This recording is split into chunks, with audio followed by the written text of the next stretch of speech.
How to delete Instagram messages from both sides. Hello everybody, welcome back to the channel. Today I'll guide you on how you can delete Instagram messages from both sides of the chat. Now to do so is quite simple and easy, so let me guide you through the video. First, if you open up Snapchat app and head into your chats by tapping on the chat icon at the top right corner of your screen, you'll be able to view all the chats here.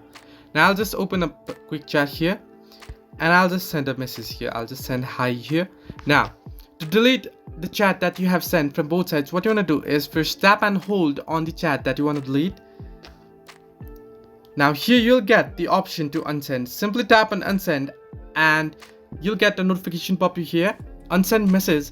Unsending will remove the message for everyone. People may have seen or forwarded it already. However, if they have seen it, there is no absolutely way you can erase it from the memory, but you can erase it from the chat by simply tapping on unsend. This way you can delete Instagram messages from both sides on the chat. Hope this helped you. Do like and subscribe, and do not forget to leave a comment down below if you have any further issues.